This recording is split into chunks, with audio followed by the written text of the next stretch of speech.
Selamat pagi teman-teman, selamat pagi semua. Sebelumnya, Assalamualaikum warahmatullahi wabarakatuh. Di sini saya Anggi Prastiwi ingin mengajak teman-teman buat berdiskusi bareng tentang sistem endokrin.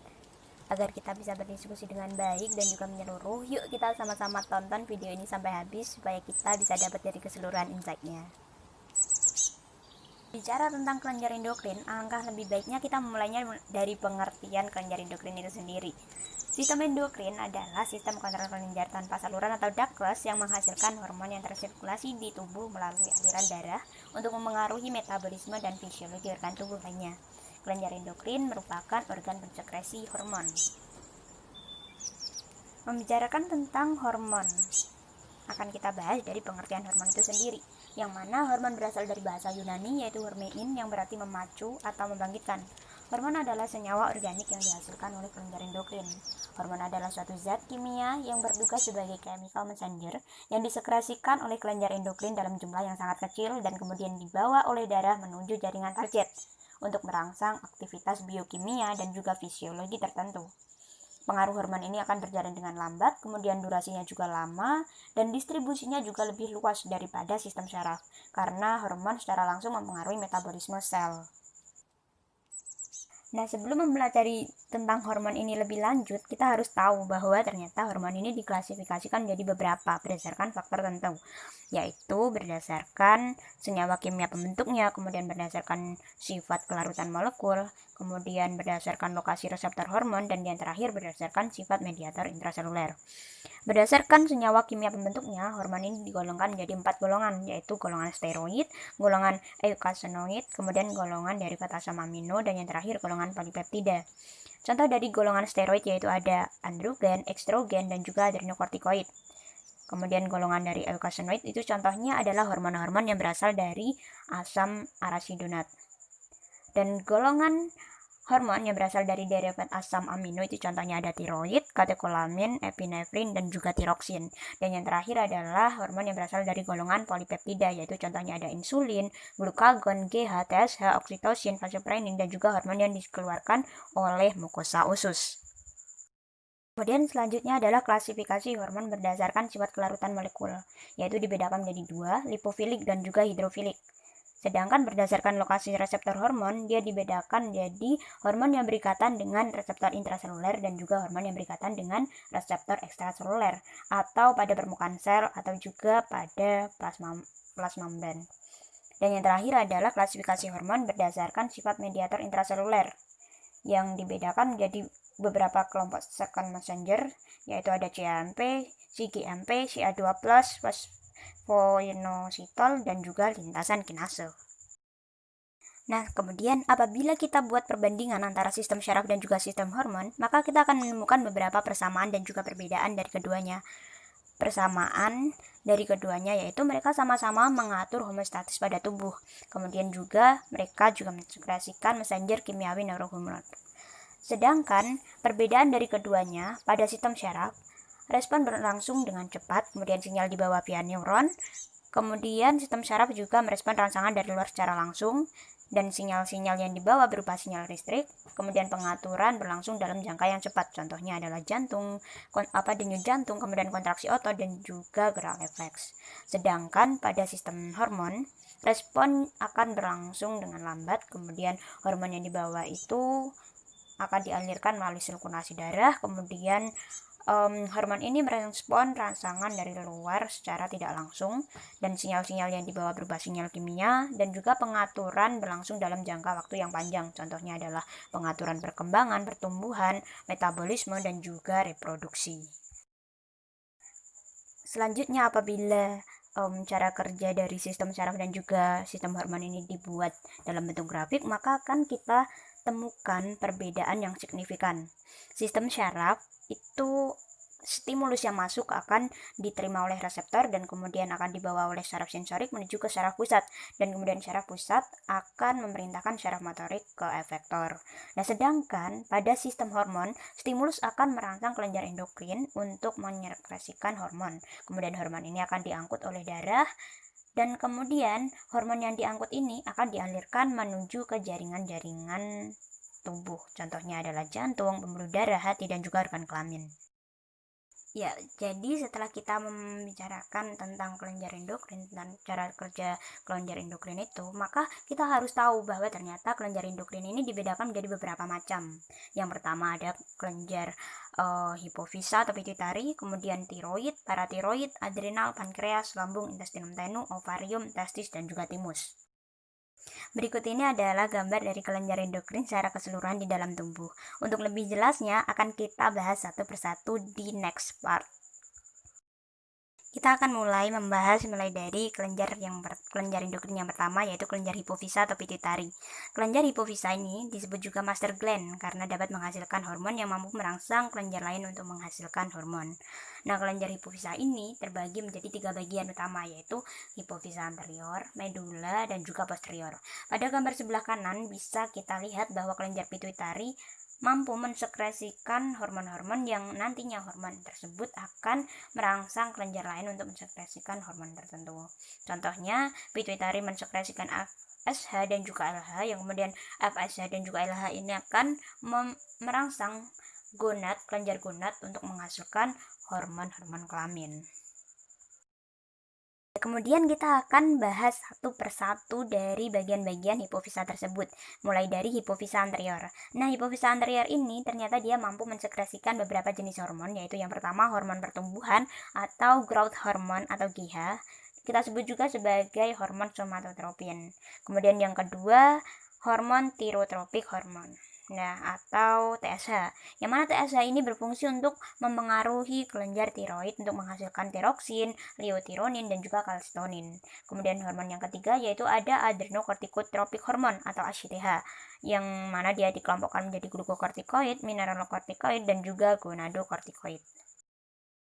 Bukan hanya itu saja, bahkan ternyata hipofisa anterior juga mampu menghasilkan hormon prolaktin atau LTH. Nah, fungsi dari LTH ini untuk merangsang produksi ASI. Kerja hormon prolaktin ini dihambat oleh hormon estrogen. Kemudian yang kelima adalah hormon gonadotropin atau kita sebut sebagai GTH. GTH ini dibagi menjadi dua, yaitu FSH dan juga LH.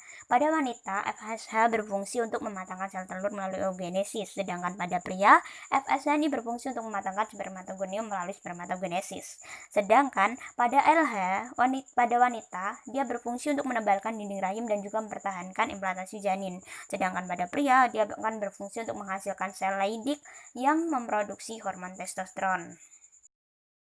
Selanjutnya adalah hipofisa medula, yaitu bagian dari kelenjar hipofisa yang kedua. Nah, pada bagian medula ini dia akan berfungsi untuk menghasilkan hormon MSH atau melanocyte stimulating hormone yang dapat menghasilkan pigmen melanin pada kulit. Nah, melanin ini akan memberikan pigmen warna coklat pada kulit kita. Nah, kemudian yang bagian dari hipofisa yang ketiga adalah hipofisa posterior, yang mana hipofisa posterior ini mampu menghasilkan 3 jenis hormon, yaitu hormon oksitosin, hormon relaksin, dan juga hormon ADH. Hormon oksitosin di sini berfungsi untuk meregulasi kontraksi rahim pada saat melahirkan dan juga merangsang produksi ASI. Kemudian, hormon relaksin berfungsi untuk merangsang pembukaan simfisis pubis pada saat proses melahirkan. Dan yang ketiga adalah hormon ADH yang berfungsi untuk meminimalisir pengeluaran urin. Ya, setelah kita berbicara tentang kelenjar hipofisa, kita akan beralih ke kelenjar tiroid. Yaitu kelenjar tiroid terletak di dalam leher bagian bawah, kemudian melekat pada tulang laring sebelah kanan depan trakea dan melekat pada dinding laring. Kelenjar ini terdiri dari 2 lobus, yaitu lobus dextra dan juga lobus sinistra. Kelenjar tiroid ini akan menghasilkan 3 jenis hormon, yaitu hormon tiroksin, liotitrin, dan juga kalsitonin. Hormon tiroksin ini berfungsi untuk mengatur metabolisme karbohidrat, protein, dan juga lipid. Kemudian, hormon liutironin ini berfungsi sebagai bahan baku pembuatan tiroksin dengan syarat adanya ion iodium.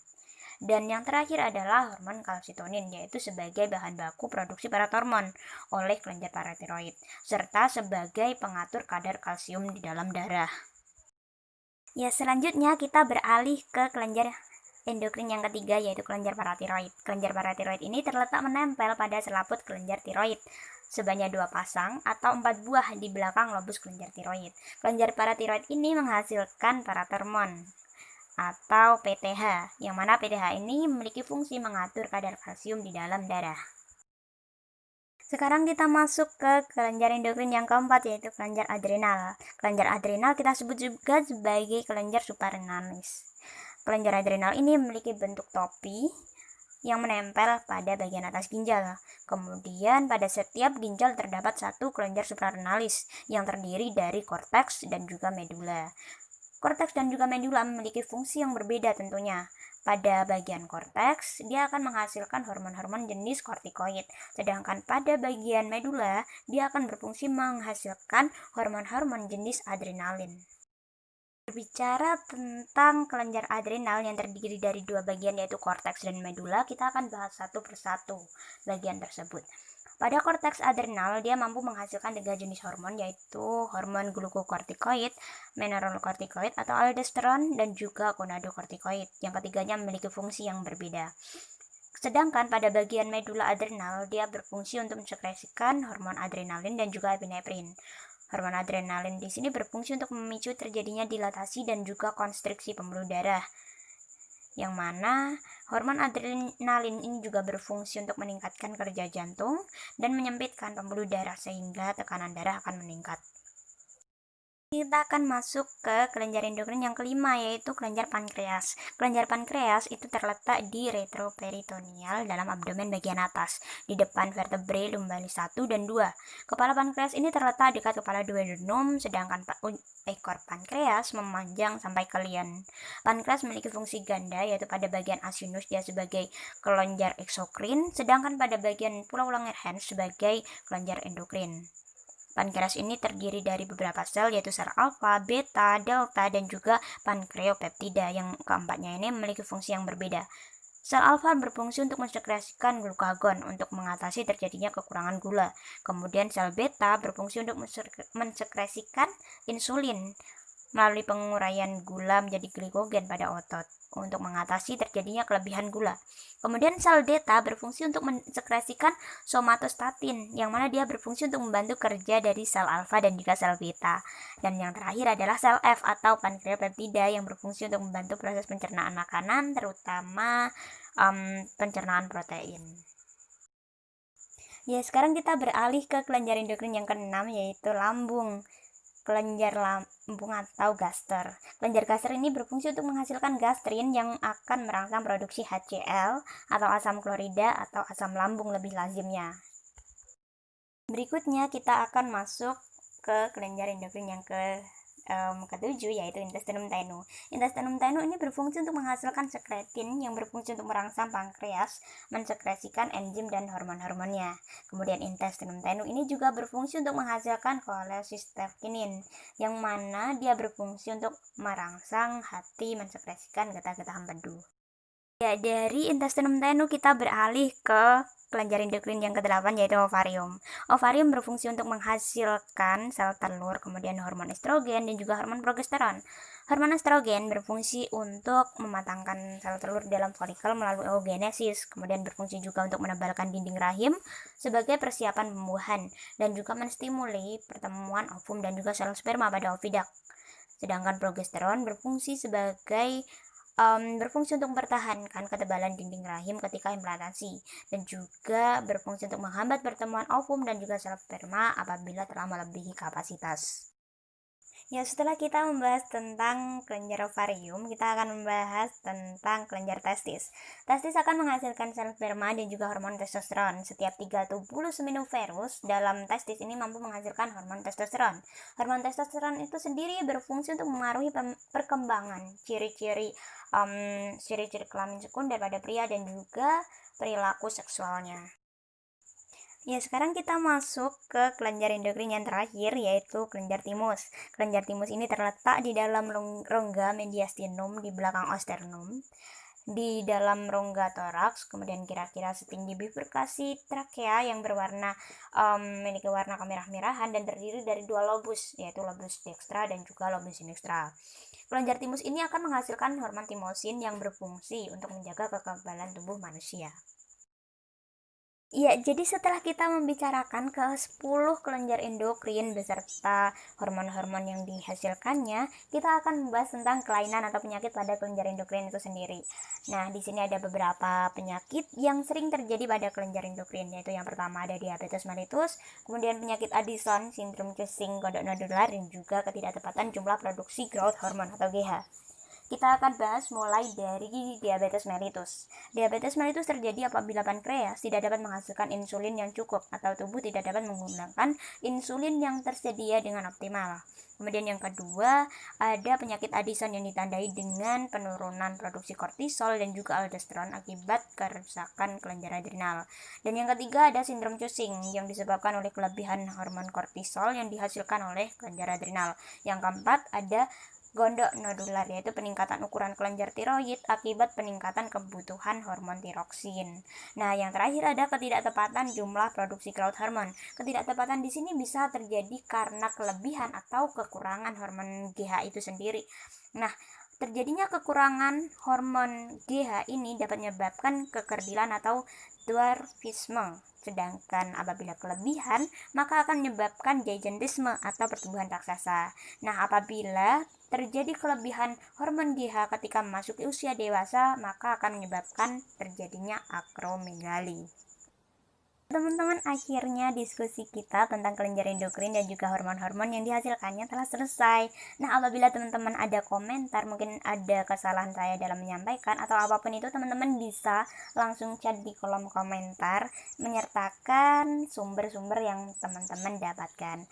Nah, sekian dari saya, semoga penjelasannya sedikit ini bermanfaat dan terima kasih atas perhatiannya. Sampai jumpa di video selanjutnya. Terima kasih teman-teman, sekian dari saya. Assalamualaikum warahmatullahi wabarakatuh.